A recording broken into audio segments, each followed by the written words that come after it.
tonight for the hit show Gossip Girl. She's on stage with her band, The Pretty Reckless. They're on a world tour right now. Please welcome Taylor Momsen, everybody.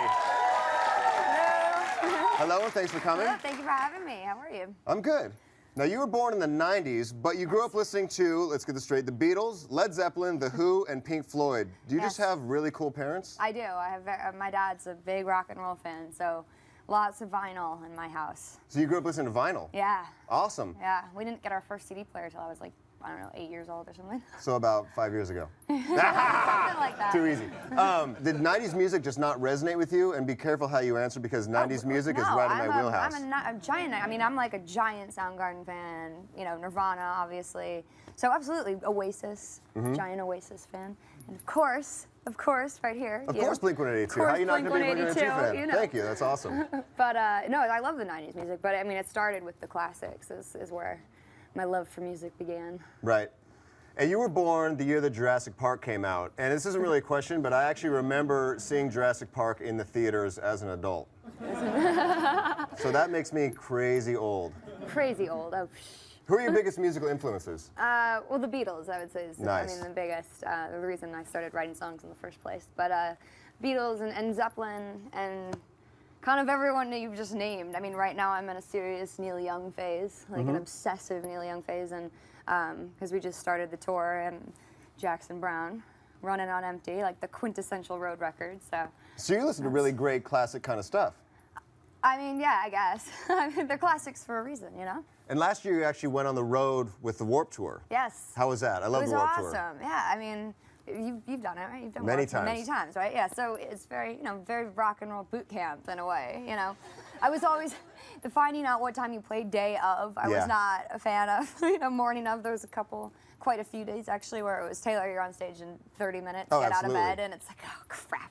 But it was a lot of fun, you know? I thoroughly enjoyed playing every day. You embraced the parking lot culture? I liked it. And we were lucky the bus didn't totally break down, so, you know, the heat. That's a good tour there. If the bus doesn't break down? If the bus doesn't break down, it's a good tour. Do you feel that because you came out of television, a lot of people would expect some like pop nonsense coming out of you?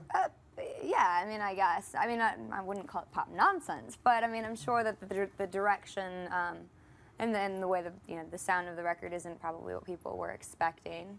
I mean, it's a rock and roll record, you know. A lot of people come out with that are actors and want to try and cross over to be a musician. They kind of write they'll work with a producer and they'll come up with some kind of throwaway song. I don't want to name names, but you know what I'm talking about, exactly. Yes, I do.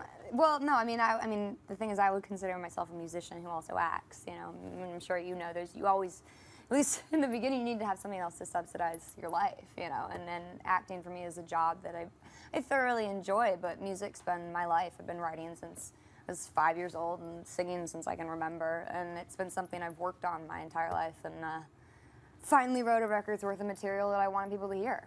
And do you write a lot of your own stuff? Oh, the whole record, yeah. I wrote it with Ben, who also plays guitar. You kind of speak your mind all the time. You've taken a lot of heat for the things you've said lately. Are there things that you wish that you wouldn't have said? No, the one thing I can't say is I'm honest. I mean, I think that everything I say gets misconstrued.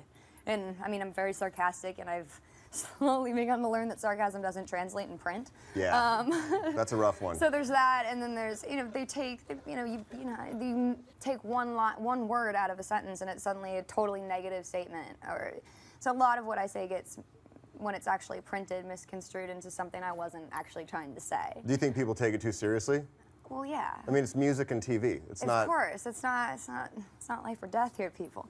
there's more important problems. I mean, I always find an interesting one. You know, like I've been on CNN.com, and it's like, really, that's what the news is reporting about. Okay. There are bigger issues. Absolutely. Speaking of bigger issues, something I want to tackle with you right now is your signature eyeshadow look. Do you see a lot of other people copying that out on the road? I mean, it's cool. It's flattering. Women and men? Women and men. Okay. And it's definitely strange, though. I mean, because I just, you know, it's how I do my makeup. I never thought of it like that, and suddenly it's a Taylor Momsen look. Yeah. It's really interesting. We took to the streets to get some questions from regular New York City teens. Are you cool to answer some of these? Absolutely. All right, roll it. How do you deal with people who are lame? Wait, she's a teen? I think it looks like she's in her mid-20s. How do you deal with people who are lame? I don't. Yeah. Okay, next one. How can I find true love? Did you understand what she said? We are going to Japan. How can you find true love? Exactly. I'll tell you when I know. I don't know. Okay, fair enough. Next question. Okay, so what's the best pickup line you've ever heard or used? Well, I don't know about best, but I was walking down the street in New York, and there was a homeless guy in the corner, and I don't remember exactly what he said, but I know that the end of it was like, "Hey, baby, something, something." And the best part about it is when you're done with me, you can drop me off anywhere. Yikes. And I was, so that's one that stuck in my mind. It was definitely gave me a laugh. Awesome. Thank you so much for being Thank here. you Really so appreciate it. much. Taylor Momsen, everybody.